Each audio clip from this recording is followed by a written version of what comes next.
Okay, I'm going to get started. So if you'd like to take your seats.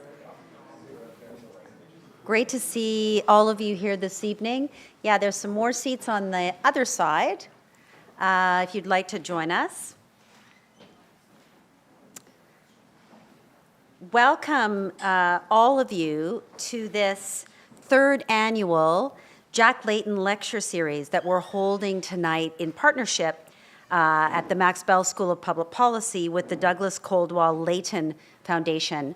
I'm Jennifer Welsh, and I am the director of the Max Bell School of Public Policy, and it's a great pleasure to have you here and to be collaborating with the Coldwell Layton Foundation. I just want to start by acknowledging that the Max Bell School of Public Policy and McGill University are situated on the traditional territory of the Ganagahaga, which has long served as a site of meeting and exchange amongst Indigenous peoples, including the Haudenosaunee and the Anishinaabe nations. And so we acknowledge and we thank the diverse Indigenous peoples whose presence mark the territory on which we gather tonight and gather for learning and research at the university. And the Max Bell School acknowledges the ways in which public policy has contributed to or failed to address systemic oppression. And so we at the school aim to develop, in solidarity with Indigenous peoples, research and a curriculum that emphasizes the importance of representative and equitable public policy.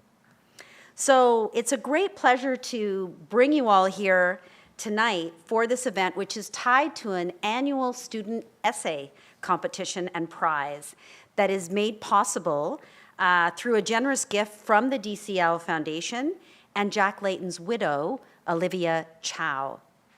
And so this is called the Layton Prize, the Jack Layton Prize for a Better Canada. And it was launched on the 10th anniversary of Jack Layton's passing. And it's encouraging, this prize, our McGill MPP students, and who we see as emerging policy leaders, they are emerging policy leaders, to engage in leading issues of our time. And so past topics that we've covered in the lecture series and the essay prize include inflation and Canada's housing affordability crisis. And this year, of course, we're coming together around the theme of immigration. And I want to start by just announcing the winners of the Student Essay Prize. Their essay was titled Peak Canada, ? Raising the Ceiling on Canadian Immigration. It was written by our students Gabe Blanc, Kieran Gill, and Cyrus Nagra. So if you guys who are sitting in the front would like to stand up.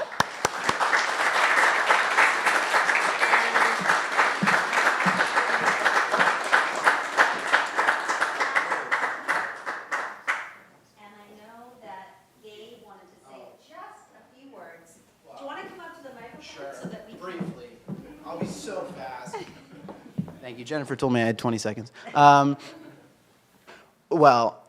Thank you first and foremost to the judges and to the Douglas Coldwell Layton Foundation for giving us the opportunity to share our perspective. Kieran, Cyrus, and I are all children of immigrants, and so we understand the stakes and the fragility of the immigration consensus that is now at risk. I think we feel that in Canada, when we get more people knocking on our door, we build a longer table, not a higher fence. And we do that because hope is better than fear. So thanks, everyone.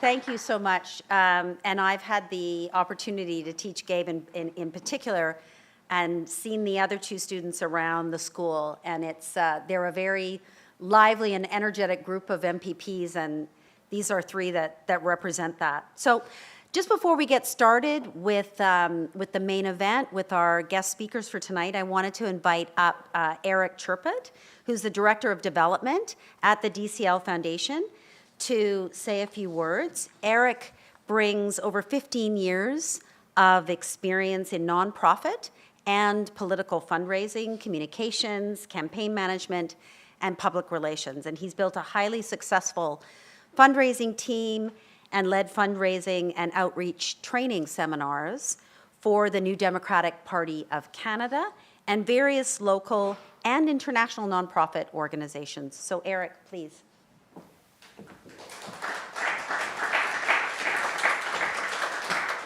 Thank you. Thank you so much for being here. It's awesome to be back in this beautiful building at the faculty club here, coming from Ottawa. And we're really, really thankful for the partnership with the Max Bell School. And this event, my first time here was last year. Really, really wonderful event. These generate really, really great discussions. So very grateful to our awesome panel for being here as well. This is a topic that is extremely important right now, extremely timely. We see a lot of misinformation going around immigration, and a lot of very dangerous views being or dangerous takes being weaponized basically by certain politicians. So really, really timely discussion. Just to give you a little background on the Douglas Coldwell Layton Foundation, we're a charity that was founded in 1971 by Tommy Douglas. I don't know if everyone in this room knows Tommy Douglas, but he was the first leader of the NDP and named the greatest Canadian, the father of Canadian healthcare. So if you're interested in learning a bit about Tommy Douglas, if you don't know him already, definitely check him out. But he created this foundation in 1971 after leaving politics. And the purpose of it was to set up a social democratic foundation that promoted education, that promoted good progressive ideas, and that was a safeguard against a lot of the kind of misinformation that we're seeing today. So our purpose is to help educate Canadians about social democracy, educate folks about civics, so that the voting population has a better understanding of the world around them and can make more educated, more informed decisions when they go to the voting booths. So that's why we exist. We've been around since 1971. The foundation did go dormant after Tommy Douglas passed away in 1986, but there have been really amazing efforts to revitalize it as of 2021. That's when we brought Jack Layton's legacy into the foundation as well. And it was the moment that we created and planned this lecture. So if you're interested in our work, please go to our website. It's douglascoldwelllayton.ca. We do all kinds of great work. We do original research projects, partnering with different progressive organizations, different unions. This is part of an ongoing lecture series, lecture tour actually. We're in 6 different universities now across the country. So we do one of these lectures in different cities across Canada, and it's one that we're looking to expand as the years go on. And we do bursaries and all kinds of public awareness campaigns to protect public health care, to fight back against privatization of public services, all kinds of things that are very relevant and very under threat right now. So again, thank you so much for being here. Thank you to our panel. If you have any questions for me, you want to learn a bit about the foundation or what we do, please come see me after. I'm happy to chat with anyone. So thanks again for being here, and looking forward to a really, really great discussion.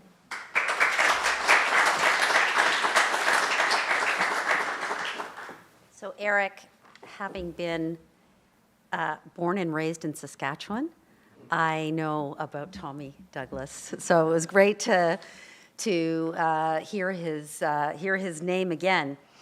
So on to the discussion for tonight. We brought together a fascinating group to address the subject of immigration. And since the late 1990s, there's been something very close to a Canadian consensus around immigration, with surveys that are conducted consistently showing a substantial majority of the population in Canada in favor of relatively high levels of immigration. But that consensus has come under strain in the past few years, with some growing unease about the purported costs of immigration and skepticism about its alleged benefits. And we can see that the topic area of immigration touches many other areas of public policy, including temporary foreign workers, refugee resettlement, housing availability and costs, international student visas, etc. And it's been linked to a lot of discussion as well in this country about productivity and growth. So our discussion tonight is going to dive into those attitudes, the economics, the adjacent issues around immigration. And so I want to introduce our panel. First of all, we're going to start with David Coletto, who is a well-known, especially these days with an election ongoing. Some of you may have seen David recently in the last few weeks. He is a well-respected Canadian public opinion analyst, pollster, and social researcher. He's also an adjunct professor at Carleton University and founder and chair and CEO of Abacus Data, one of Canada's leading polling firms. He's worked with some of North America and Europe's most recognizable brands, associations, and unions, and he's frequently called upon by news organizations to talk about public opinion. Next, we have Mikal Skuterud, who's a full professor in the Department of Economics at the University of Waterloo and director of the Canadian Labour Economics Forum. Mikal specializes in labor economics, especially in the area of immigration policy and the labor market integration of immigrants, and he's written and spoken widely on these topics. And then finally, we have Shamira Madhany, who's managing director and deputy executive director at World Education Services, which is a nonprofit social enterprise that supports the inclusion and integration of immigrants. Shamira has extensive experience working with employer associations, licensing bodies, nonprofit organizations, and the post-secondary sector, and has served as the chief architect of several government programs that enable internationally educated professionals to obtain employment in their fields. So I'm going to first call up David, who's going to share some data and some slides with us, and then I'll invite up Mikal and Shamira to join me for a broader conversation. So David, we'll give the floor first to you. Well, thank you, Jennifer, and welcome everybody, and thank you for coming out this evening. I have what I think is a pretty awesome job. I get to ask thousands of people hundreds of questions every week. I own Abacus, and so my curiosity is even easier to be more easily satisfied because on any given day I can just sort of throw a question on a survey and get a sense of what Canadians are thinking. And this subject of immigration has been one that I've been particularly interested in because, you know, every now and then you start to hear both in the focus groups that we regularly run or the interviews that we do with people or in the surveys that we're doing, something happening. You sort of get a sense of there's a shift in the language that people are using or the issues that they're raising and the connections they're making between a problem that they believe exists and what they think might be causing it or, in some cases, making it worse. And so I'm here today to give you just a baseline about what we've seen happen and, more importantly, I think why I think we see it happening. And I'm going to also recognize that as a pollster, standing in front of you as the second week of a federal election is about to end, I'm going to also touch a little bit on politics because the two are actually connected and important. But I want to start with the big picture and just to remind us all of what we've lived through over the last 5 years, right? In 2022, the Collins Dictionary, like they do every year, comes out with a word of the year. And in 2022, that word of the year was permacrisis, which they defined as an extended period of instability and insecurity. And if you think about 2022 and 2023 and 2024 and just even yesterday, it feels like that sense of permacrisis, that permacrisis era is still happening. And so you could probably have used that word to define those words of the years, all of them. But as a public opinion researcher, as a social researcher, I'm always interested in understanding what does this do to people? What does a sense of uncertainty, of insecurity do to certainly how they feel about their own lives, how they think about their political choices, about the policies that governments at different levels produce?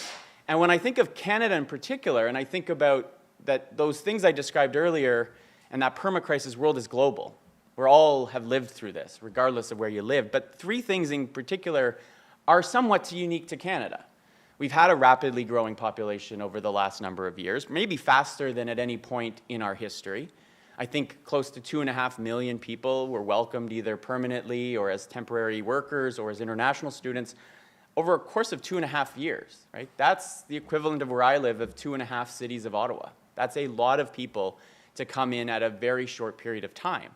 At the same time, and part of the reason why I think, I'm going to show you my normative, personal opinion a little bit, why we need to continue to have immigration is we're an aging population.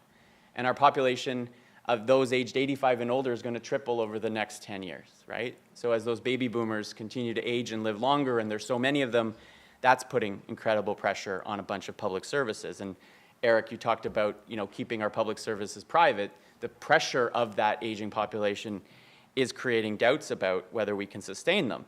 And then lastly, we're still in, and have been for a while, in a housing affordability crisis that I think is in very much part of and at the center of this debate around immigration. And I'm going to make that case today. And all of these things have led to what I think is this prevailing, or was the prevailing view and mindset of most Canadians, which was things that I need in my life are hard to get, more expensive, and if I have them, I'm worried I'm going to lose them. And so that is what I had described as a scarcity mindset. And that mindset was prevailing and almost universal, regardless of how old you were or where you lived or what income or social background you come from.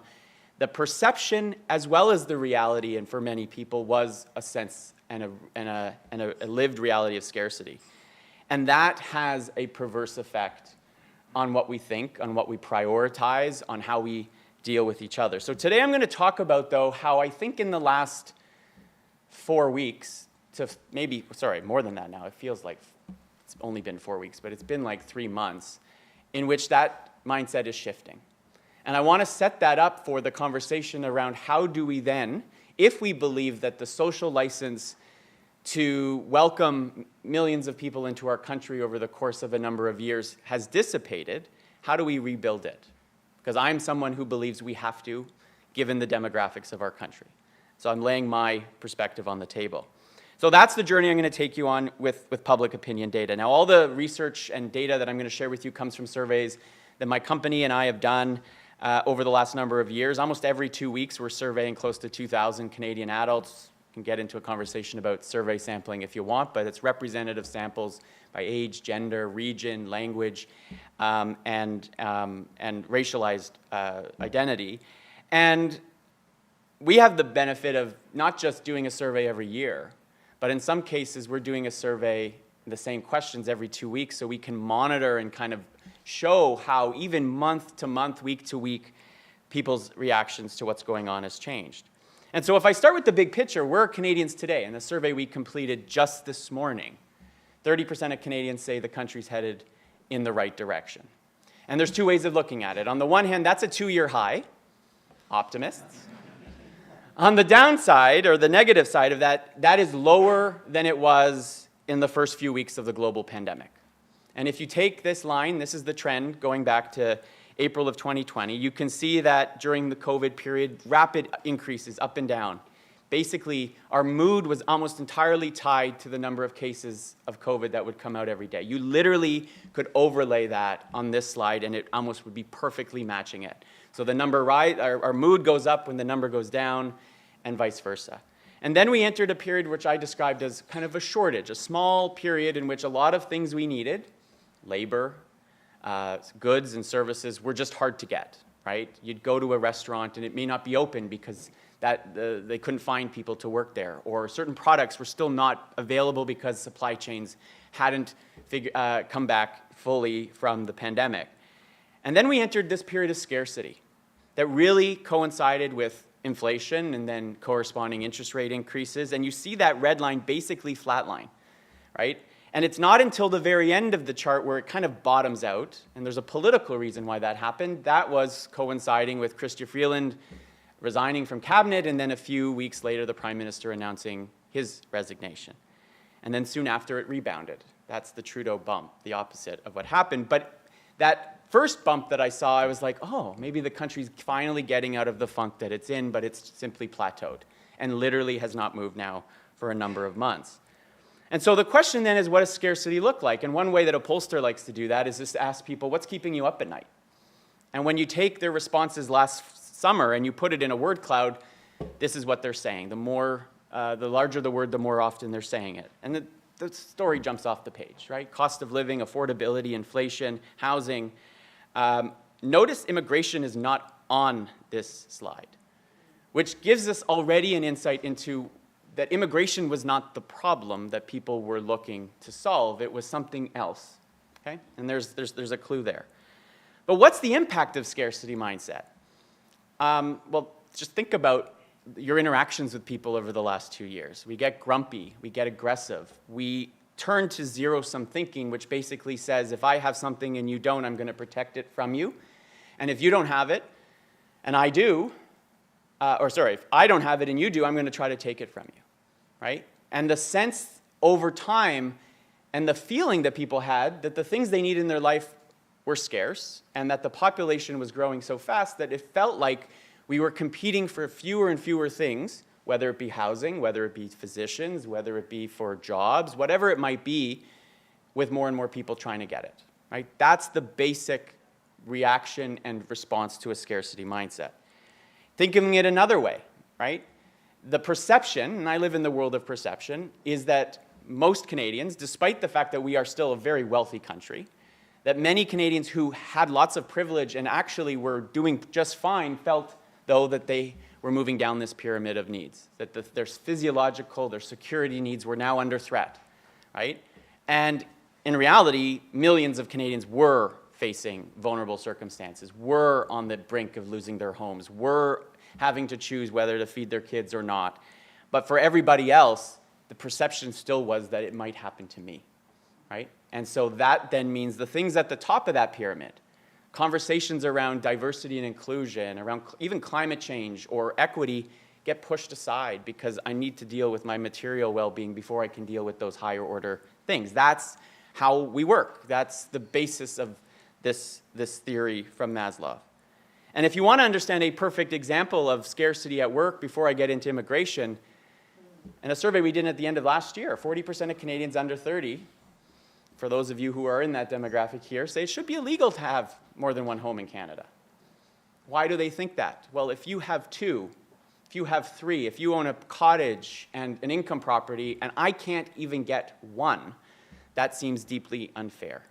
And I always think in the terms of political marketplaces, right? The demands that we put on our political leaders, who are often responsive, that there is a demand for action on housing that would create this reaction, that people were looking for a politician. I don't know why anyone hasn't said it yet. I think it's because it's complicated, and those who have to don't want to give them up, and so it's a generational class. But there's clearly an opportunity that exists in that environment. And so immigration is the perfect issue where a scarcity mindset that would challenge that consensus emerges. It was the perfect storm. I would go to an event like this 2.5 years ago, and people would come up to me and they would say, David, interesting conversation. And I wasn't even talking about immigration, but they would come and say, I'm pro-immigration, but. And they would end that sentence with things like, but there's not enough homes, and we don't have enough doctors, and there's too much congestion, and the traffic is getting so bad. It was always about there not being enough of something that they thought there was plenty of before. And you started to see it. There was even an article I think I read in the CBC or the Toronto Star that literally was doing a story on immigration, and they quoted another person using the exact same language. I'm pro-immigration. Nobody wanted to admit they were against immigration, but there were now conditions on which they might accept it. And so that was the first signal I was getting that something was happening, that the shift in public opinion was there. And so I started to track it on our surveys. Every few months I would ask the same kind of questions, and we would find that, yes, rapidly and pretty substantially over time, changes of opinion happened. So much so that as of last October, even after the federal government made significant changes to its immigration policy, 7 in 10 Canadians said our immigration targets were too high. That number doubled in a year and a half. Okay? We went from basically, as was described, having a consensus on immigration, both at the elite level in terms of business, labor, and government, and at the public level where we didn't debate it. There was no political market for a politician to go out and say, I'm going to reduce immigration.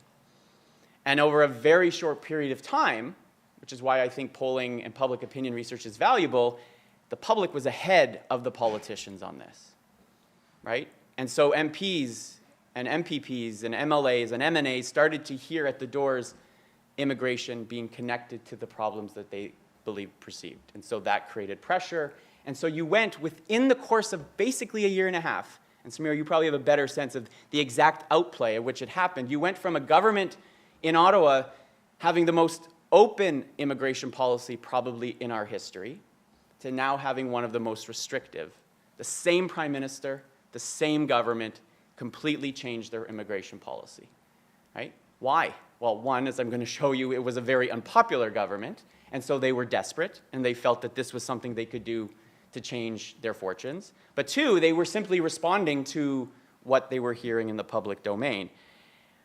Now, one of the things that I was always clear about, and the data backed it up, was that people were not saying, I want less immigration because I don't like who's coming here. There's that. There's an element there. But that element had always existed. Xenophobia, racism, I would say that's close to 15 to 20. Still too high, but not the prevailing view in the country. Instead, you had people saying, our immigration levels are having a negative effect on housing, 73% so. And those numbers in brackets are the change year over year. On healthcare, 62% said our immigration levels were having a negative effect, even as hospitals and professions were saying we need more immigrants, not less, for health human resource shortage that we have. And there was even a point in which people started connecting perceived rising levels of crime with the high levels of immigration. And this was a signal that what started as a fairly rational perception, that on the one hand people could say, I think high levels of immigration are putting a strain on our housing supply, on our healthcare capacity. Now, jobs wasn't there because the perception, at least at first, and Mikal's going to have a lot, I think, to say about this, was there were plenty of shortages, and so those immigrants could fill some of those shortages. That even started to dissipate, where at the end of the day, people start to say there was a prevailing view that on almost everything, immigration was having a negative effect. Okay? Almost, not everything. Now, we've done some really interesting work with Shamira's group and the World Education Services, and I've been taking a little bit of a liberty to share a little bit of it, more to come from them in the future, but there's an upside and another side of this, that despite the pressure that public opinion has put on public policy, we still see evidence that Canadians aren't anti-immigrant.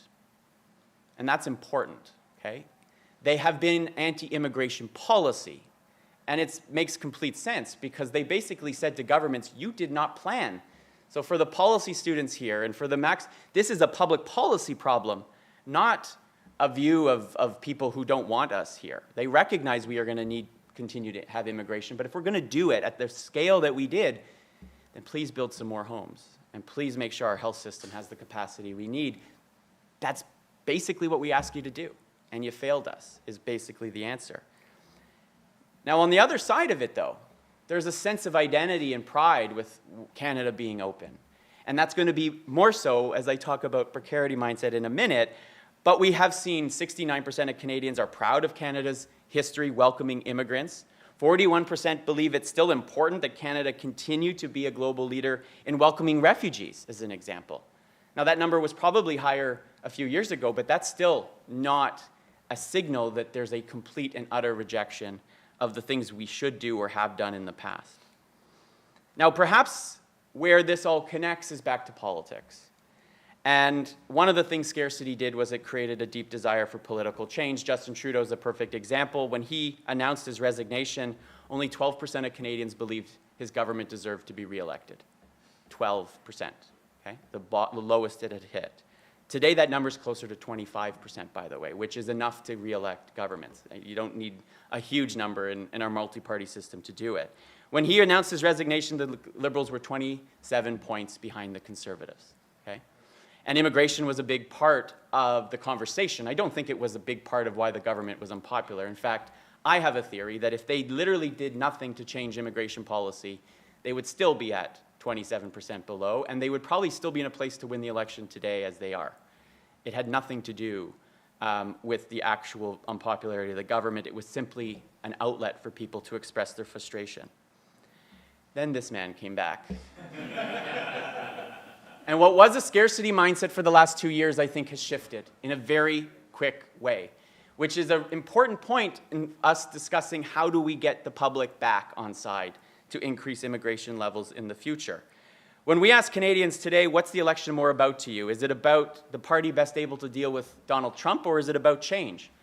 It's about split 50-50 today. A few months ago, 85% of Canadians said they wanted a change in government. Today, that's down to just around 55. Okay? It means that something has shifted in their mindset. Something is moving, and I think we've moved from a scarcity mindset, which is much more focused on me, it's much more focused on my kind of micro environment, to a larger, more collective sense that our country's at risk, our way of life is at risk, our values, our economy. This sense of precarity is much bigger, it's more uncertain, and it's longer term. And so what does the precarity mindset look like? I showed you this one earlier. When I ask Canadians now what's keeping them up at night, it's very clear, right? And as much as we laugh because it's obvious, it's also very real for them. And no longer are you seeing questions on inflation or affordability. Costs are still there. That's still the top issue, as I'm going to show you in a minute, but it's much bigger. It's about our future. It's about how do we persist and resist and get through this really challenging period. Now, when we ask Canadians today, what are your top 3 issues? This is the most recent data we have. You can see cost of living is still at the top of the list. But I think instead of thinking about how do I get relief from it, it's much more about how do I stop it from getting worse. Subtle but important difference in our thinking. Immigration, you can see 23% of Canadians say immigration's in their top 3 issues. 4 months ago, it was at 37. So it has fallen down as other issues rise up, like we've seen, I think, unfortunately, with climate change in the environment. You can see just below immigration. But our focus is shifting, and this precarity mindset that we now are increasingly seeing is a part of it. Now, one of the interesting dynamics in the top issue set is the difference between older and younger Canadians. Interestingly, there was a time when younger Canadians were more resistant to immigration than older ones. Why do you think that is? If I can't get a home, if I can't pay the rent, if I feel that the jobs that are available to me are harder to get, that's scarcity, that's going to create resistance, particularly around employment, summer employment, which I think a few years ago was harder and harder to find. But look at the difference at the bottom of this chart. The way to read this is that Canadians over 45 are 26 points more likely to put Donald Trump and his administration as a top issue. And there's a clue there that Trump is not he's a problem, and he's a disruptor, and it's going to create some harm, but he's also, I think, an opportunity. But it's not yet an opportunity in which younger Canadians see yet, right? They're still much more focused on job security, housing, and inequality, those scarcity issues that we talked about earlier. Yeah, older Canadians are much more engaged on Trump. What does precarity look like? 2 in 3 Canadians worry about their ability to afford basic needs over the next 6 months. 70% say they're delaying decisions due to financial uncertainty. 69% say climate change is something that worries them and its impact over 5 years, but almost all of us, 8 in 10, say Donald Trump is creating stress about the future of Canada. And so as we think about, and the conversation continues over how do we have a conversation and a debate about immigration that's more rational, that's less emotional, I think that's part of it. Now, quickly, this is the trend line on vote intention in our polls. You know the story if you've been following it. We went from a world in which we were pretty much guaranteed a change in government and Pierre Poilievre as prime minister to one in which the Liberals now, I think, are the favorites to win. And it is awkward standing here with the Douglas Coldwell Layton Foundation as the sponsor to show that the New Democrats are struggling right now. They're not out, I'm going to say, but they're down. And it's because I think that precarity mindset is driving people to too clear and a binary choice that is sometimes happens in our system. So I'm going to leave you with this question, and I don't know the answer, but it's the question I think we have to at least partly answer is how do we rebuild social license to increase immigration again? We talk all the time about, if you're in the energy sector, how do we increase social license for new energy projects? Or how do we increase social license for clean energy transition? I think this is going to be one of the most fundamental questions we answer for the next 10 years. And I think we are in a better place today to have this debate than we were just a few months ago. Because people are now thinking about how do we strengthen our country? How do we do it together, as opposed to how do I get what I need, as opposed to now what do we need to do to get what we need? So thank you so much, and I'm going to stop there.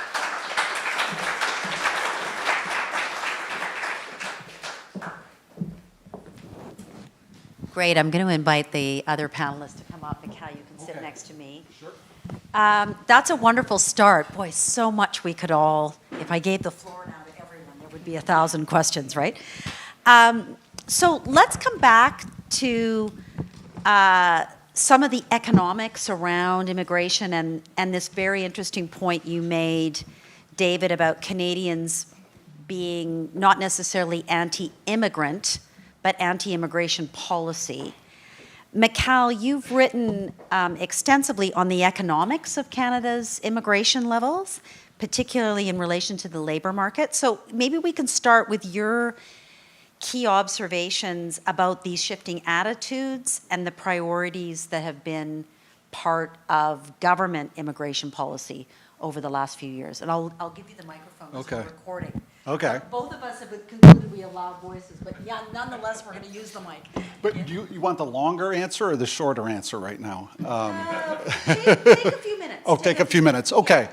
The question David asked at the end, I have an answer for that. So maybe it'll come out. But as Jennifer said, I've been studying the economics of immigration in Canada for about 2 decades. I'm an academic. I work in an office. I publish in academic journals that probably on average 4 to 5 people read these articles. For many years, I never did a media interview. I never talked to a journalist. In the past 2 to 3 years, I've sort of been pulled out of my office, and it's not my comfort zone. And I'm very happy when the day comes that I get to go back to my office and not do, believe me, I don't, but the reason I do it, I appreciated Gabe's comments, is I am an immigrant to Canada. And I think that's probably related to the reason why I study immigration, is it's something personal.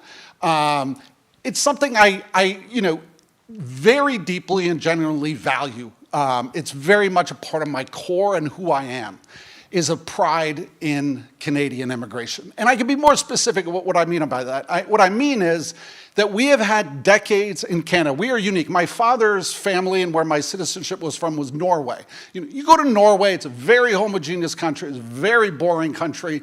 I grew up in the West End of Mississauga in a very middle-class neighborhood. Almost every one of my friends had immigrant parents. It was very diverse. That's who I am. And so what Canada has been able to do for decades, which is unique in the world, is combine high immigration levels. And that's before 2015. That's before we ramped up. We were at about 0.8% of the population for 15 years. That's high in the world. And we combined that with broad public support. Immigration for years was not on the front pages of the newspapers. We weren't talking about it. It was just like a slow-moving train in the background that contributed in kind of a meaningful way to the economy, did what we wanted to do, was managed well, wasn't politicized. That all changed. And I think the narrative I'm hearing increasingly is that, not today, but in the general discussion, is that something happened after the pandemic, that train got off the tracks. I don't think that's right. If you look at the data, you see that the ramping up of levels, whether it's look at the temporary numbers, look at the permanent numbers. The ramping up happens right in 2016 when the Liberals are elected. Let's remember that this is a key pillar of the Trudeau government's agenda. Increasing immigration, we were told, is going to increase economic growth. It's an imperative. We need it to happen. It's absolutely necessary. It's a very important part of their agenda. The Bill Morneau Advisory Council in 2016, key recommendation of that council. Economists like me, who'd been sitting in our offices studying immigration, in March of 2016, the first immigration minister, I get an email from John McCallum, who's another economist, and he's got 6 questions. He emailed me and a few other economists to study immigration and asked us 6 questions about, what should we do? And we were quite negative on the direction that they were talking about. We didn't think that this was the right way to go. And we wrote a very long report and provided it to John McCallum. I recently provided that report to Mark Miller I'm quite sure he had never seen, I know he had never seen it, but I'm quite sure none of his predecessors had seen it. John McCallum put that in the drawer. So the people who study immigration and sort of understand how economies work, being an economist is hard because you learn models of how economies work, and they discipline you. They sort of tie your hands because you can't just have anything be true anymore. I'm an immigrant. If it was true that just adding more people to a population could raise average living standard, believe me, I would be out there on the bandwagon. But it just isn't true. It's not that simple.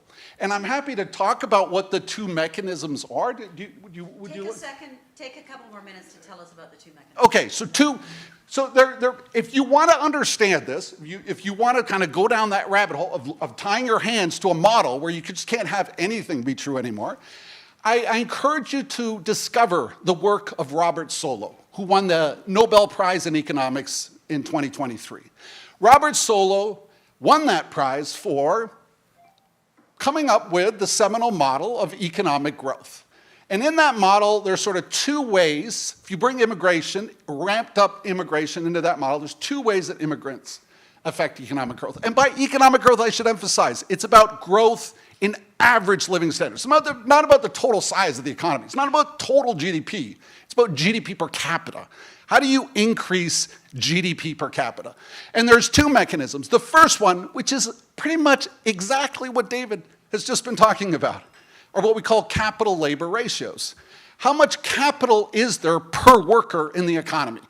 Capital is all the stuff that allows people to be productive. It's machinery, equipment, technology, it's the factories, it's the buildings we work in, it's the public transportation systems that get us to work, it's the houses that allow us to sleep at night, and we're not sleeping on the street, we get to work, we'll roll, all the stuff, the physical stuff in the economy that allows us to be productive is capital. And what was happening is, in 2015, we had a capital investment problem in Canada. Capital was hardly growing. Capital is K, labor is L, so it's K over L that matters. K is hardly growing, and the government thought the solution is to increase L. Well, what happens? Capital labor ratios go down. That's exactly, the basic seminal model, Solow tells you that's not the way to go. So the good news is the way then that you can leverage immigration is really all about human capital, trying to raise the average human capital of what is human capital? Well, it's kind of similar, something you can invest in. It's the skills of the population. And unfortunately, the government, at the same time, as they sort of juiced the economy with a little more labor and never dealt with the capital investment problem, they also have dismantled our skilled immigration system. And that's not being rhetorical, hyperbolic. It is really true. Canada's skilled immigration system that has existed since 1967 has been dismantled. And I have yet to see any politician in the current election discuss that and where they're going to take it. Okay. But that's the way it's gone. Okay, great. So we've had public opinion polling, we've had economics, K over L. This took me back to thinking about productivity, as you said, and human capital. Shamira, I'd love to bring you in to react to the comments so far, but also because when we talk about the skilled immigration in particular, that you raised at the end, and I think many people in the audience will be interested in, there's also a question of all of the different policy elements that touch on that, right? What enables skilled immigrants to thrive in our society? So I welcome you to address some of those questions from the work that you do. So I have all these notes, but given what David and Mikal have just talked about, I have to change the conversation completely. So I'm not a professor, I'm not an economist, and I don't do polling. I'm a human being, a child of immigrants, of parents who came here who spoke fluent English, were highly educated. We came from East Africa, and my dad couldn't find a job, despite speaking English and having an accounting background. He ended up working at a golf club, basically, washing towels, and Mom ended up working in a factory. And we were young, and watching this was not great for me. I went to university and I wanted to make sure that I would make a difference. So I was a public servant for many years before I came to WES. And in fact, my last job was Assistant Deputy Minister in Cabinet Office. And the reason why I tell you that is because I understand how politicians work. And so I'll start the conversation with, in fact, what David said in terms of perception. It's all perception, right? And in fact, we did start seeing the changes, and especially as there was anticipation that there was going to be a federal election at some point. And in fact, we put out there that the perception in terms of the anti-immigration, anti-immigrant rhetoric was quite different. We said that what we were seeing was what people were saying when you actually asked them detailed questions was too fast, not enough planning, and what's happening. But they didn't say we were anti-immigrants, because when immigrants come to Canada, they don't come and live in Canada. They live in a community in a province. And so if you speak to your neighbors or those who don't have doctors when they have to basically line up for hours to get a family doctor, when they know that you have immigrants who basically are here and can contribute and they're driving Ubers, etc. So I want to change the conversation from modeling, which is great because we do need to do that, and from, who's going to get elected again based on, those top 10 issues, to the issue of what's been happening for years and continues to happen, is that the number of immigrants who are continuing to come, and I don't know whether they will anymore. And Mikal, yes, they talk about highly skilled immigrants, and it used to be a transparent system where you gave people points for skills. Guess what happens to those people who come here? They're actually not working in their occupations. They're not working in their occupations. So you can bring highly skilled immigrants, but if they can't get licensed, because the regulators, are making them go through a lot of barriers, it's expensive, they're not working in their occupations. And so we are basically debating the wrong thing, because the question isn't how many immigrants do we bring in and what is the process, or how many immigrants, because we brought too many international students and now they're all temporary foreign workers, how can you get them out really quickly? The conversation for Canada, for the short and long term, is if you're bringing so many immigrants who are highly skilled, and they are, we see it at WES. We basically do 500,000 applications a year. 500,000 applications a year. We assess their academic qualifications. We know that fully 40% of those who are basically nurses and doctors and in the health sector are not even working in this sector. They're working in the service industry. So, when we have this whole conversation on productivity, GDP, and yes, we do need immigrants because we have, a birth rate that's very low. The conversation really regarding immigration should be about what are we doing about ensuring that those highly skilled immigrants who are coming to Canada can practice in their occupations, or at least commensurate experience. I just want to talk a little bit about polling. So what we have also observed in terms of polling is the way you ask the questions basically then gives you a perception. And so in fact, the reason why we asked Abacus to do the polling is we watched the questions that basically were things like, do you think immigrants impact housing and affordability? Do you think they're taking over, the affordable rental units? And so, of course, people say yes, because that's what they're reading in the papers. So what we asked Abacus to do is we switched the questions around, and we asked different questions. And so, you only see 2 of the responses. And so that's another thing I want to say, is that, basically, you have polling that happens, we need that.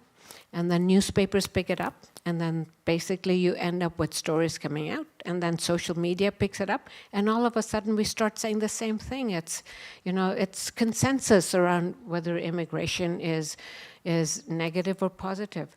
So again, I just want to change the conversation. I'm hoping I don't know what any government that's going to come in is going to do with respect to immigration. It was a political decision that the Liberals made. It was a political decision. Stop, put caps and whatever else. But it doesn't really help those highly skilled immigrants who are starting to leave our country, and we need immigrants.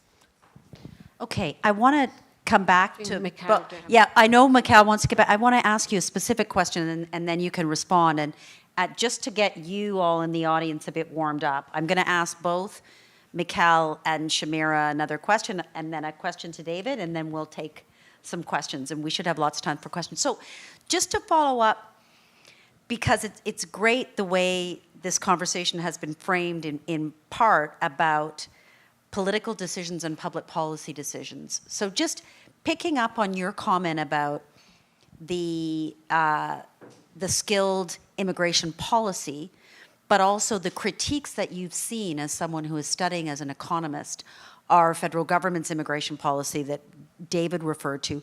What do you think in your work as an economist and your expertise that you bring to it, what do you think have been the criticisms of the policy that have been on the mark?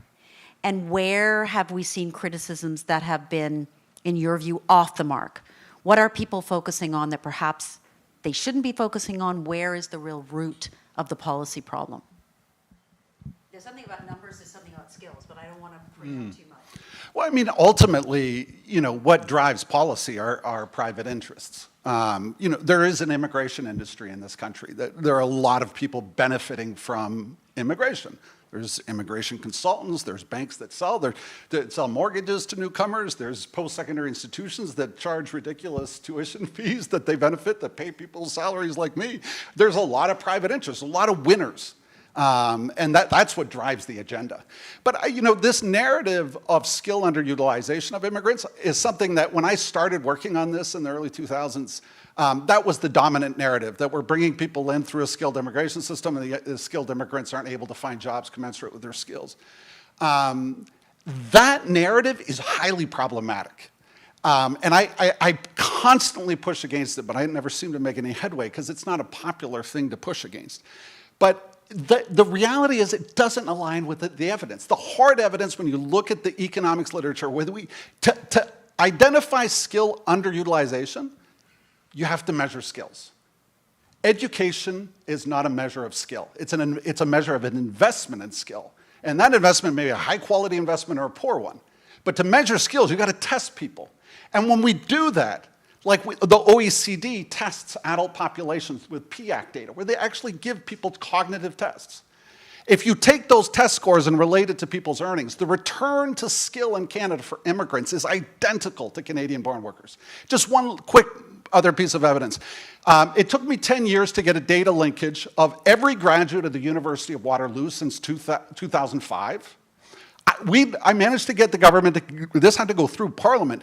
They agreed to link every graduate with all their grades and all their courses. Every graduate of Waterloo since 2005. We linked that to all their immigration records, temporary and permanent, and all their T1 income tax forms. International students at the University of Waterloo outperform Canadian-born students. They have higher earnings. If you look at the impact of their grades on their earnings, the return to skill for the immigrants is twice as high than Canadian-born workers. It's twice as important. That completely flies in the face of a skill underutilization story that dominates the Canadian narrative. I think it's a real problem. I really do. And I don't know how to push against it any more than I am, but it's an uncomfortable story because, of course, what it implies is the challenge is immigrant skills themselves, and language is a huge part of this. Language skills is a huge part of the challenge that immigrants face. But, we're living in a culture in which blaming victims is not politically comfortable. And that's the rub in all of this. But if you're honest with the evidence and you look at the data honestly, that's what comes out of the data. Interesting. So, Shamira, when through your social enterprise and the work that you're doing in the organizations you pointed to this problem of underutilization. Because part of our DNA as a country is that so many of these public policy decisions are made at different levels. You know, some of them are federal, some of them are provincial, some of them are municipal. Where, when you begin to think about solutions to the issue of, for you, underutilization, where do you begin to look? Where does that need to be addressed? Where have you seen it successfully addressed? Where would you point us to some ways forward? First, I have to respond to Mikal in terms of the whole issue of language and actually definition, because I've also been in this field for almost about 20 years. And I also haven't been able to break the logjam. So I'm just going to do a bit of definition here because, you know, yes, I read the Waterloo study, and it's an interesting study. The whole issue of definition of skills isn't about because that's our core business. When you assess somebody's academic credentials, that's very different than assessing somebody's competencies to be able to practice in that profession or work in their field. That's very different. And so, you know, the question you're asking me around, you know, what are the barriers look like this.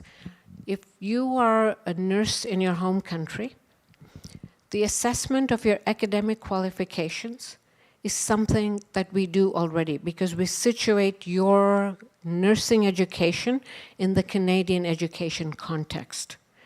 Where the barriers start coming up is, you know, what are the skills and the competencies and the standards that you had in your home country, and does that look similar? Is it at a higher level or a lower level or the same? And what are the tools that you need in place to be able to assess those skills so that from a liability issue for professions, you don't end up getting sued? So that's for professions. For employers, they just don't know how to take somebody's prior skills and competencies and say, you know what, you'll be able to do this job the way I expect you to do it in Canada. And so the proxy of you don't have Canadian experience comes up. And that's why you end up with people basically not being able to get a job. So what stymies me is that, you know, at all these different tables that I sit at, you know, I have employers and employer associations saying we have vacancies, and I have 1,000 vacancies, and I have 300 vacancies, and we have a skills shortage. And then when you talk to immigrants, basically what they say is I sent out 200 resumes, and I didn't get anybody calling me back. And you ask yourself, what is the problem here? And so for me, the issue is, you know, it's not a skill shortage necessarily in occupations, it's a recognition gap. I do not recognize the academic qualifications or your experience in the Canadian context. And so for me, it's a combination of education awareness, which is what we're trying, but I believe it's the lack of tools, an ability to have the necessary tools that are standardized so that you're able to assess a nurse from another country against our standards.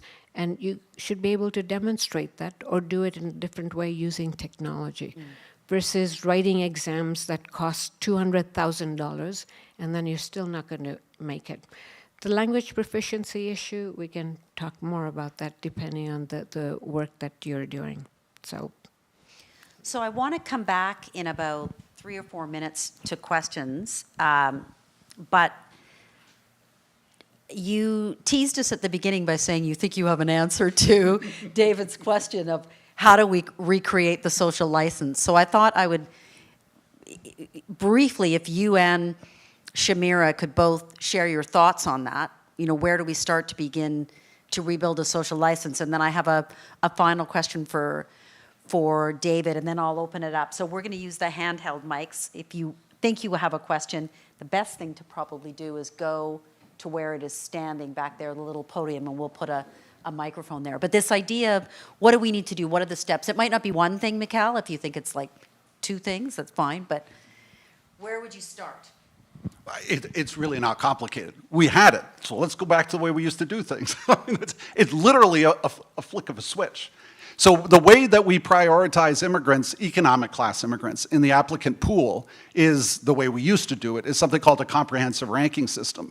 So it's scoring people. The same way that a university, when it selects students, gives them a score, and it cream skims the pool based on this score. That's the way the system worked. The score, and this is the part almost nobody talks about, I was somewhat involved in helping create that system.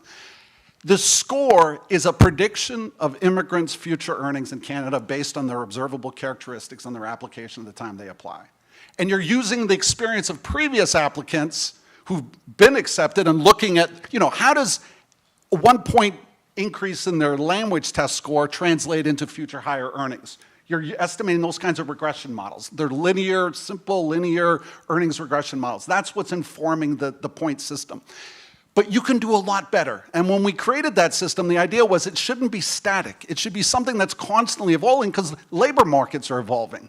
And it never did evolve. And now it's been dismantled entirely and replaced with something called category-based system, where now the priority are cooks. That's literally, if you have international students, by the way, that you want to get them PR and help them, get them a job as a line cook at Denny's. I'm not kidding, that's the pathway today under the current system.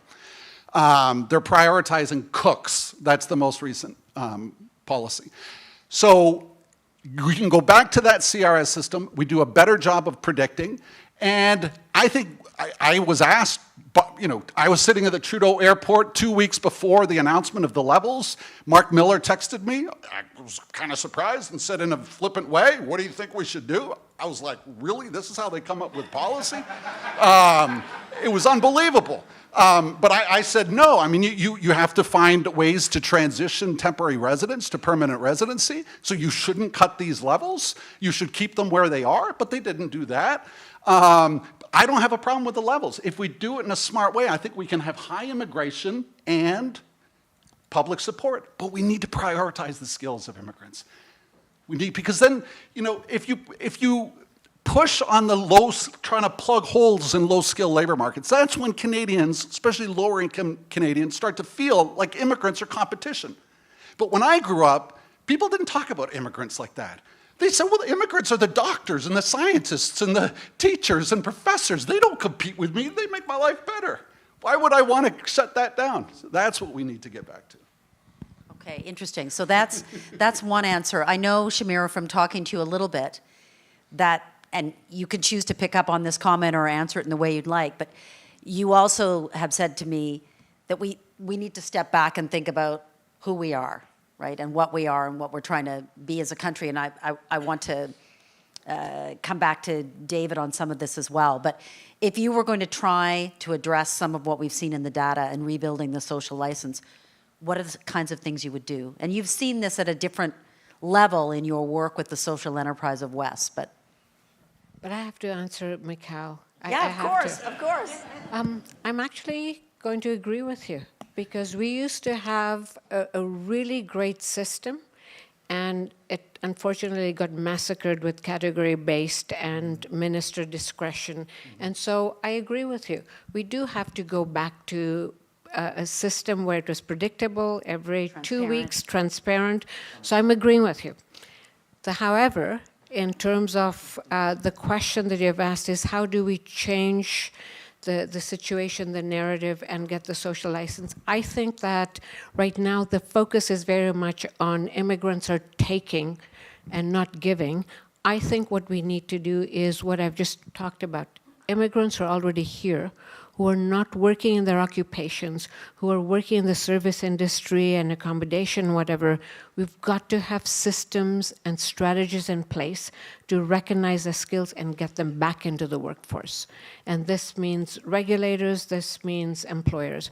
My hope is that with basically the impact of Trump, I mean, as much as it is negative, it is a huge opportunity for us to think differently.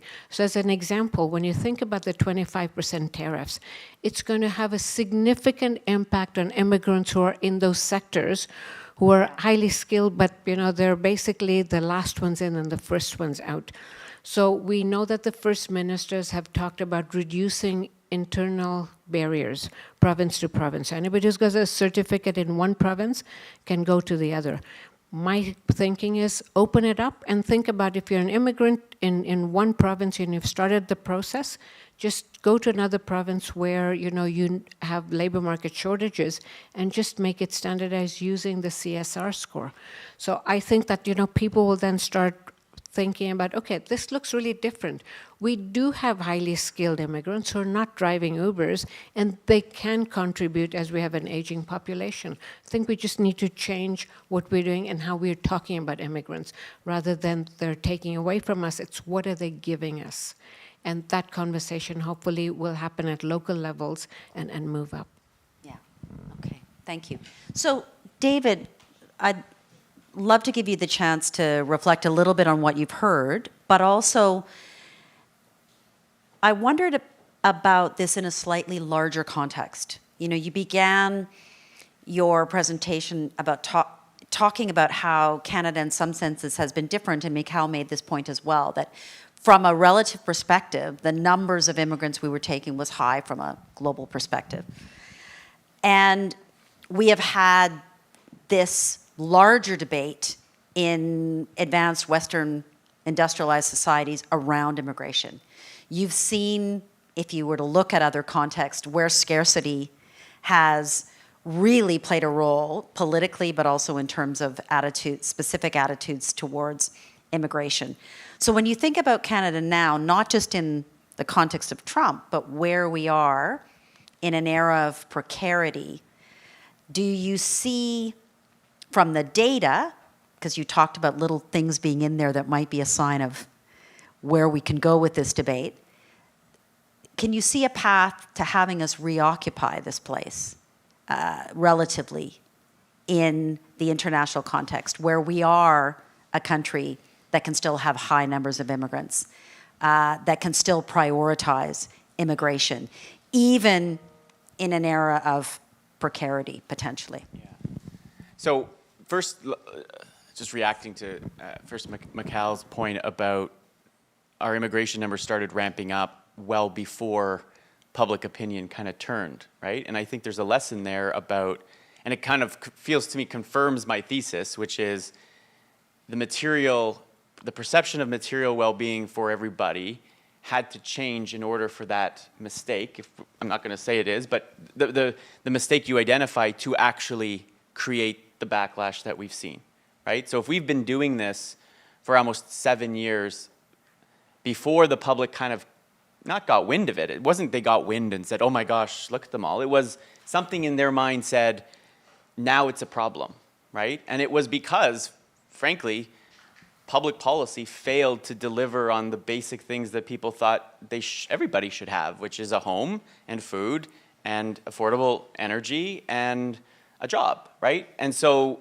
only when the system stopped really working well, whether that's because of the pandemic or made worse by it, did you start to see the public opinion shift. So there's an answer, the solution's in the diagnosis, and that is we need to spend a lot more time thinking about how do you reduce inequality, how do you raise wages for people, how do you create more and build more affordable homes, because I don't know if we're going to get there unless that happens. Now, to your question about the role that this new precarity mindset plays, the question I always get is how long will this last?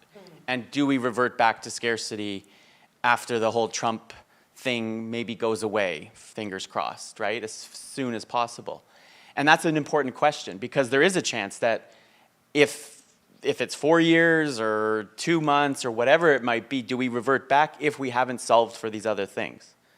And so whoever wins this election, my advice to them is let's seriously get these other problems solved, because you won't create that space. You will not create the space for people to feel that immigrants are taking something that they believe was theirs until they feel that those things are more secure. We're not talking about a fantasy land in which everybody has a cheap house to live. That's not ever coming back.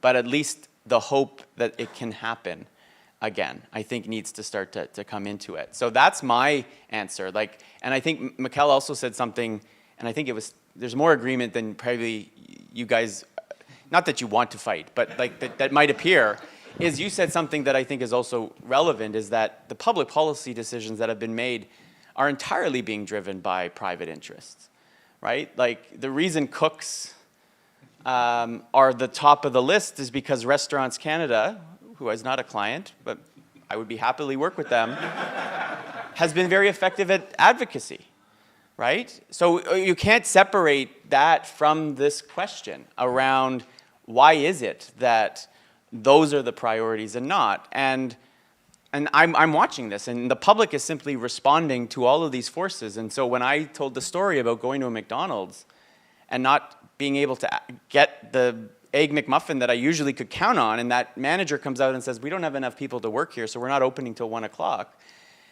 In my mind, as a public, I then react to say, well, let's find those workers. Yeah. Somebody's gonna do this, and so it is all connected, right? And so what does precarity likely mean? It means there's an opportunity for us to, and I hope this is what happens after the next election, to actually have a real conversation about how do we grow an economy that's inclusive, but that's strategic in the long term. Because I think one of the consequences of the pandemic is we've just been responding to the crises that have been coming.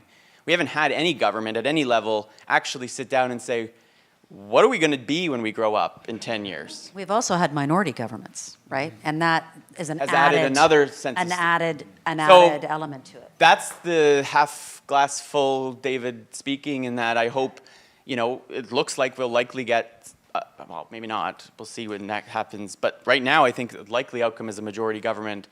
And so maybe that's a moment for the federal government, with partnership, which now seems like it's happening in a strange way, caused by Trump, to work with provinces to actually drive some of those things forward, where it looked almost impossible 4 months ago. So precarity has created the public's demand, I think, for adults to do adult things in politics again. And longer-term thinking, potentially. And let's hope they listen. Yeah. That's Great. it. Well, thank you for this spirited discussion, and we will come back to you. I wanted to go to the audience, and I'm going to give one of these microphones. We can put in. Oh, you've got it, Weston. Thank you so much. And I'm going to just ask, I'm going to put them on the spot to see if our students first who won the prize have a question. Either Kieran or Cyrus or Gabe, do you want to start with a question? You don't have to, but if you want to. Okay, I'll have you to, yeah. Oh, thanks. And then others, just raise your hands and we'll bring you the microphone. Okay.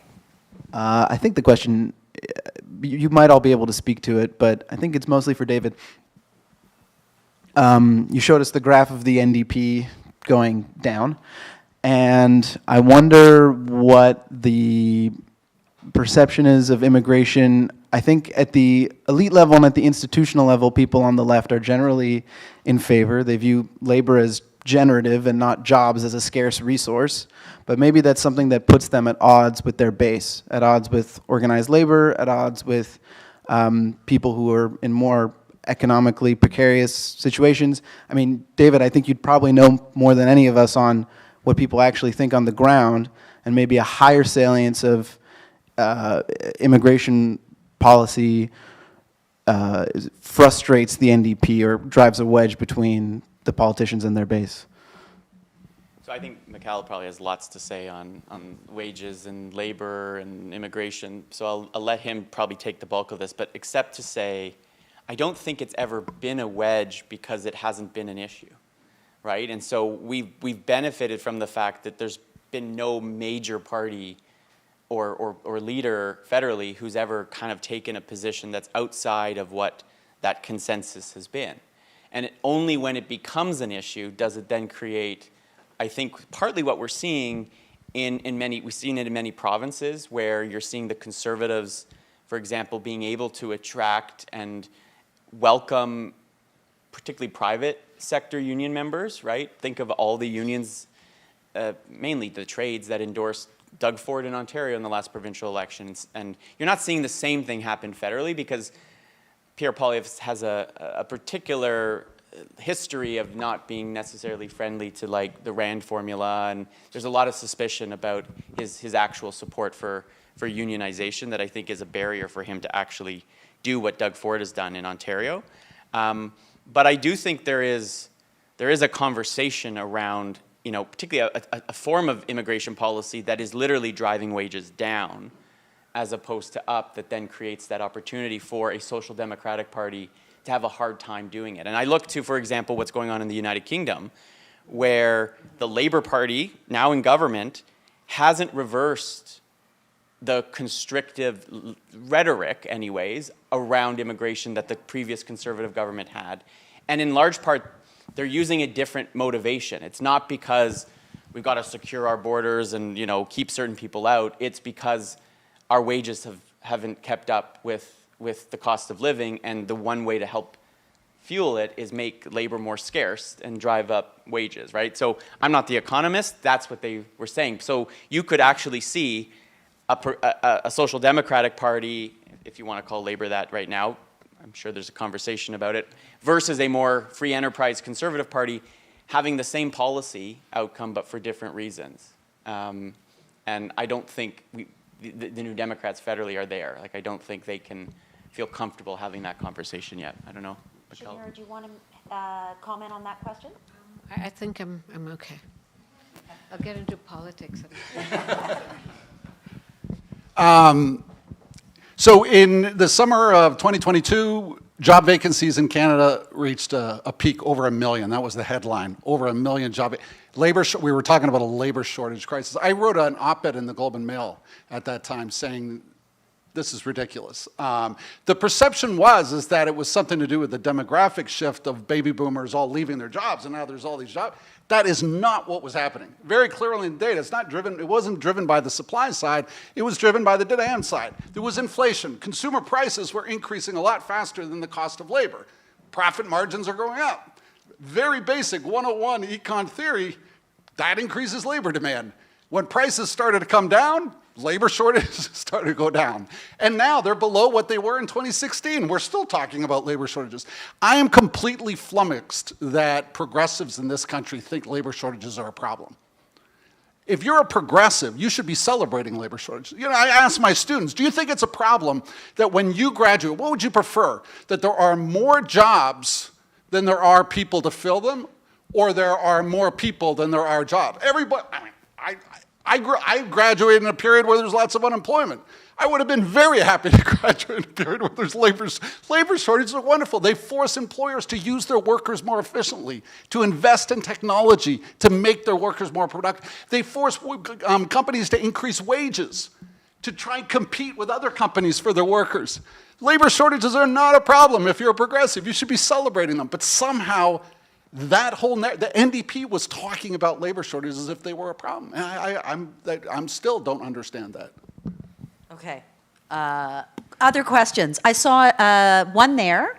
So maybe I'll take batches because we've only got 10 minutes. So I'll take 2 at a time. Oh, Kieran, you wanted to ask one as well? Yeah, I just wanted to ask a quick one. You go quickly, and then there's someone behind you, and then I saw 2 hands here. Oh, we got lots of hands. Good. All right. We'll get through them. Yeah, Mikal, I just wanted to ask about, as we look on the Trudeau government's legacy on immigration, what are your thoughts on express entry? We were quite critical of it in our essay. Okay, not yet. I'm going to take another one. Behind you, sorry, I don't know your name. That's a little bit related. My name is Louis Lévesque, and I'm an economist, a former federal deputy minister. I'm surprised in the conversation we talk about immigration, but to me, when I think about immigration is the current situation was with the passenger is too much of a good thing. There's a limit to the absorptive capacity. We've exceeded that. But that brings my question to where do we go back to our normal? And I'd like Mikal to, as a good decimal economist like me, expand on, we've got a problem for a number of years because we've brought so many people. If you look at the number of houses we're building, before we can basically equate supply and demand or reduce, it's not going to solve itself magically. It's going to be a lingering problem, even if we reduce immigration level. Am I wrong? Okay, and I'm going to take one more, and then I'll go back. Kaylee, yeah. Kaylee needs the microphone there, yeah.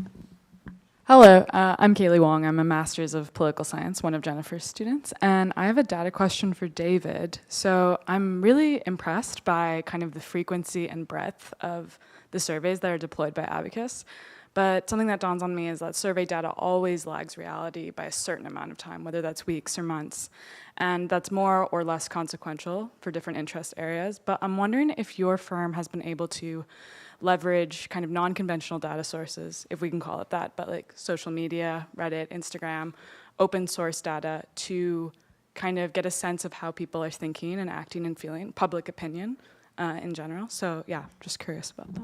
So I'll go to Mikal first and then David, and then I saw some other hands. So I've got one here, and one there. So I got another batch of 3. Go ahead. We need a microphone down there.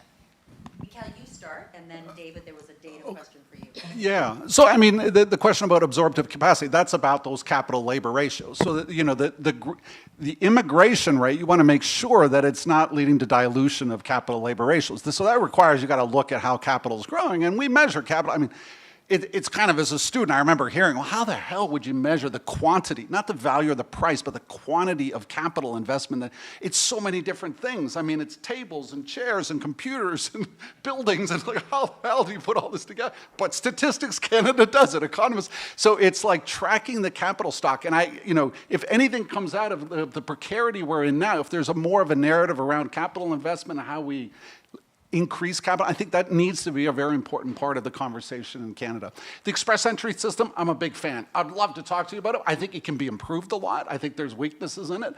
But I'm a big fan of the idea of tying ministers' hands and letting a system do the selection so it's not politicized in the way that David described. I'm a huge fan of immigration not being politicized. Just defining an objective and then having a slow-moving train working in the background. It's out of the newspapers. We don't want it to be politicized, and it's just doing what it's good at doing in the background. Yeah. Do you mind if I just answer the question that the former deputy minister asked? And maybe there's an assumption that's being made about what I think about the number of immigrants who are coming in. So I just want to set the record straight in terms of what I think with respect to numbers. It was too soon and too many, and we have been monitoring what the different federal parties have been saying about the number of immigrants. I'm actually not sure what the NDP thinks about immigration. At this point, we haven't been able to find anything publicly. With Polyev, he talks about some methodology looking at how many houses and supply, et cetera. And what we have heard Carney say is he wants to go back to pre-COVID. And so when we looked at pre-COVID as 2018, it's about 285,000, which may make sense. But I just wanted to set the record straight. I am not suggesting that you continue with the high numbers. It does not make sense. We see what's been happening.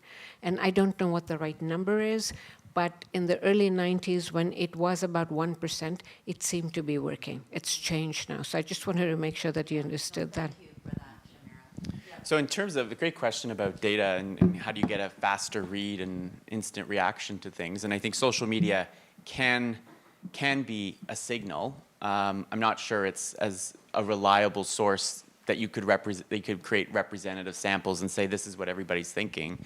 But I do think what we are able to do now, even with survey research, is to do it way faster.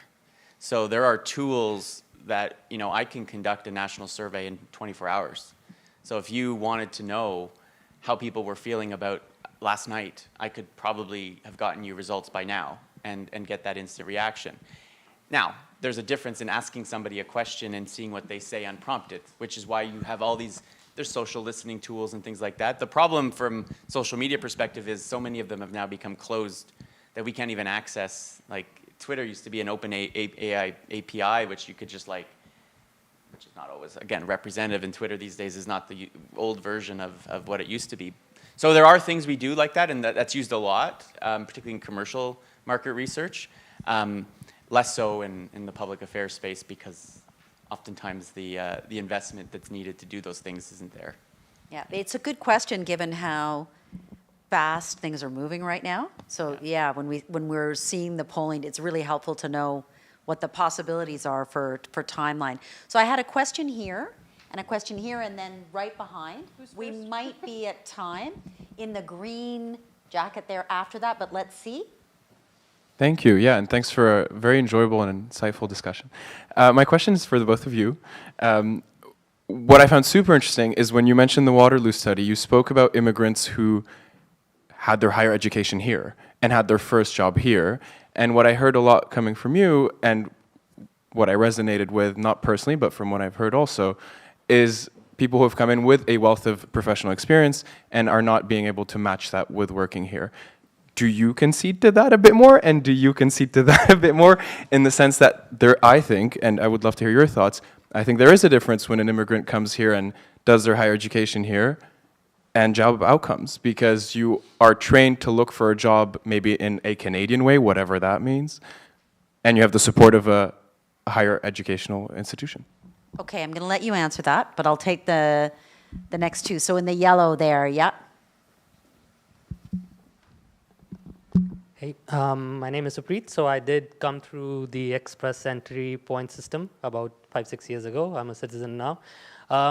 I see you guys talked a lot about it, but I also was wondering, because we're talking a lot about immigration, at least from my perspective and the circles I hang out in, there's a lot more concern around the temporary workers and like student visas, like not as much about people coming through express entry as permanent residents, right? Like I came in as a programmer, I'm working as a programmer. A lot of my other friends, they came in with the skill set and they do have the job in that same domain.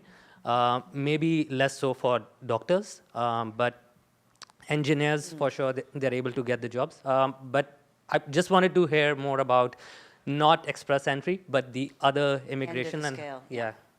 Thank you for that question. And just right behind, yeah. Yes, hello, I'm not a student in economics, but I came still. And so my question kind of relates to both earlier question. I was really interested by this kind of counter-narrative about immigrants' skills being misused. And so I know you mentioned the Waterloo study, but this, again, as was said, only pertains to students that had this Canadian education. And so it's already really more easy to access the work. But what about the other category of immigrants, maybe more parents or maybe just more adults that have already the skills, and so the profession that even had maybe a few years of experience into their country, but when they come here, there's all those costs of exams, as you mentioned, and so they directly get loose into that field of work. Okay, thank you. So we have a couple questions on that. And I think this will unfortunately have to be our last round. So there was a couple questions about the Waterloo study, but also about those two scenarios. Do you want to go first? Okay. You know, look at the data. I mean, I'm a data guy, so like, you know, I'm not going to tell you what I would like to be true because that doesn't often align with what the data tells me. The data, if you look at the data on how immigrants have been doing in Canada, I mean, what brought me into this literature in around 2000 is documenting a deterioration in the earnings of new immigrants to Canada through the 80s and 90s. Very significant deterioration. That is plateaued with new systems like language, pre-migration language testing, credential assessment systems that have been introduced, and in particular with express entry, you see an improvement. There is a very significant improvement before the pandemic in the earnings of new immigrants. So, you know, there is a way to do selection better. There's a way to do selection better that even immigrants who are educated abroad do integrate more easily. You know, I mentioned the University of Waterloo study. There are other studies. So if you look at the OECD data on adult literacy skills. You can take those data and look at returns to skill, measured skill, not education, but directly measured skill. There is no evidence that the return to skill is lower for immigrants in Canada. It's identical. You tie your hands and just let the computer run and spit out the numbers. They're identical. It doesn't align with the story. It doesn't mean there aren't doctors and nurses that face barriers, but overwhelmingly, that's not what's explaining the earnings challenges of immigrants in Canada. Okay, Shamira. So we'll disagree. I mean, there's studies. I know, but you know, the data isn't about 1 million immigrants who have come over the last 3 years, because when you do data and when you do the analysis, you take a sample and you basically look at certain variables. My perspective in terms of, you know, the last 20 years and what we are seeing at World Education Services, if you look at the academic qualifications, there are no issues. It's when you're starting to look at how do you assess the skills. I understand the PIAC data and the comparisons, etc. But when you're looking at especially regulated occupations, and 50% of all regulated professions are in the health field, that's when you're starting to see that the skills are not being recognized. And there has to be a better system. And we can keep on arguing about All right. that. Now, I'd This love is for a you to do a this is great... a debate that will continue. That brings the official event to a close, but we would love it if you would stay. We have a reception afterwards. You can ask more questions. We didn't get to your temporary foreign worker question, and perhaps we can a little bit more informally. I would really like to thank the Douglas Coldwell Layton Foundation for bringing us together, for the Essay Prize, for the collaboration that we've been able to have over these last few years, for the students who engaged with this topic with us this year. To the three panelists, this was a really fascinating discussion with good data of different kinds, with different work experience. I really enjoyed us having this discussion and debate together. Obviously, this is going to continue to be a huge public policy issue and challenge in Canada. So I hope all of you who came tonight felt you learned something, make you think about it differently, make you committed to thinking about it in a way that might help us to work on that social license for immigration. So join me, please, in thanking the panelists.